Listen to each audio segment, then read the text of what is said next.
La troisième époque où Christ se fait connaître pour permettre aux vainqueurs de vaincre est celle de l'église de Pergame, Apocalypse 2,12. Christ se présente lui-même comme celui qui a l'épée aiguë à deux tranchants. Il dit au verset 13, « Je connais ton travail, où tu demeures. Je sais que là est le trône de Satan. » L'empereur Constantin était le chef de l'église au lieu et place du Seigneur Jésus-Christ. Le roi VIII voulait divorcer d'avec Catherine d'Aragon afin de se marier avec Anne Boleyn. Ainsi, il se sépara de l'église catholique romaine et devint le chef de l'église d'Angleterre. Mais Christ ne peut pas régner sur une église où un homme s'arroge l'autorité.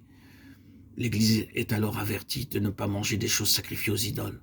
Dans Nombre 23, 4, 11, Balaam bénit les enfants d'Israël au lieu de les maudire. Il ne soustrait pas faire cela, mais Dieu l'avait obligé à les bénir. Il ne le souhaitait pas. Il ne voulait que les maudire. Plus loin dans Nombre 25, 1, Balaam donna un mauvais conseil. Il persuada habilement quelques enfants d'Israël de conclure des mésalliances, ce qui amena le peuple à adorer les idoles. Israël alors se joignit à Baal-Péor. Nous pouvons qualifier la doctrine de Balaam doctrine des mésalliances, c'est-à-dire des croyants mariés à des incroyants. Dans 2 Corinthiens 6, 14, 18, nous lisons pourquoi l'alliance avec des incroyants est nuisible. C'est un faux argument de dire « je suis ami avec cette personne » afin de pouvoir la convaincre. C'est une arme puissante du diable pour nous entraîner dans la cécité spirituelle. Un croyant et un incroyant peuvent-ils s'associer pour un travail? Amos 3, 3 donne la réponse. Deux hommes marchent-ils ensemble sans s'être concertés?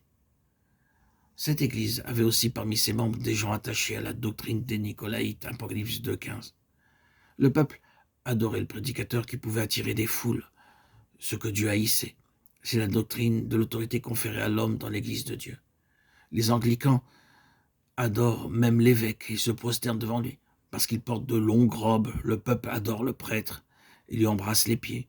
Cependant, Dieu dit dans Apocalypse 2,16 qu'il combattra avec l'épée de sa bouche contre de telles choses. Cette épée est la parole de Dieu, et la parole de Dieu doit être honorée. Nous devons nous prosterner, nous agenouiller dans la prière uniquement devant le Seigneur Jésus-Christ. Dans Philippiens 2,10, nous disons que tout genou fléchira devant lui. Et dans Éphésiens 3,14, l'apôtre dit « Je fléchis les genoux devant le Père de notre Seigneur Jésus-Christ ». Dans l'église primitive, il était d'usage de s'agenouiller pour prier. L'agenouillement est une marque d'adoration. Nous voyons cela dans Actes 20, 36, lorsque l'apôtre s'agenouilla et pria avec les anciens de l'église d'Éphèse, et encore dans Actes 21, 5 à Tyr, l'apôtre s'agenouilla sur le rivage avec les hommes, les femmes, les enfants, et pria. Dans Actes 7, 60, Étienne s'agenouilla et pria, alors qu'on le lapidait. Dans Actes 9, 40, Pierre s'agenouilla et pria devant le corps de Tabitha. Les croyants actuels s'associent et prient, cela porte les ténèbres. Obéissez à la parole de Dieu dans votre vie privée, dans votre famille et dans votre vie d'église. On plaisante aussi souvent dans des réunions de croyants, et spécialement parmi les jeunes, où on s'assoit et on ne s'agenouille pas. Nous devons les reprendre et enseigner aux jeunes comment ils doivent honorer Dieu en s'agenouillant. Ces croyants qui s'assoient et prient et qui s'associent sans s'agenouiller apportent les ténèbres.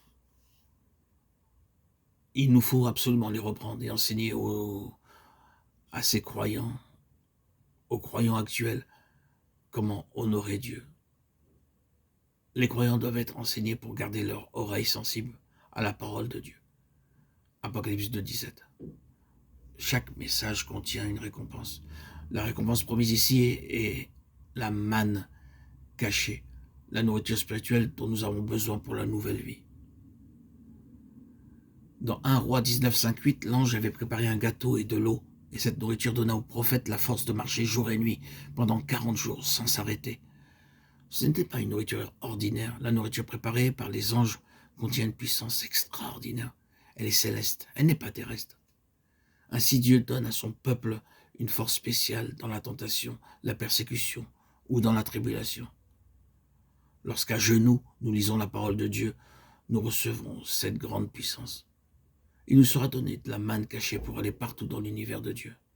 Les hommes ne peuvent pas demeurer sur la lune, mais nous serons capables d'aller n'importe où si Dieu nous envoie. Un caillou blanc est également promis aux vainqueurs. Dans Nombre 27-21, il nous est parlé de l'Urim, par lequel le souverain sacrificateur trouvait la volonté de Dieu. Avec le secours du caillou blanc, nous aussi, nous serons capables de trouver la volonté de Dieu. Tandis que nous lisons la parole de Dieu et que nous prions, Dieu nous donnera un verset pour révéler sa volonté. En nous donnant une telle pierre, Dieu nous accorde avec elle la capacité de répondre à toutes les questions.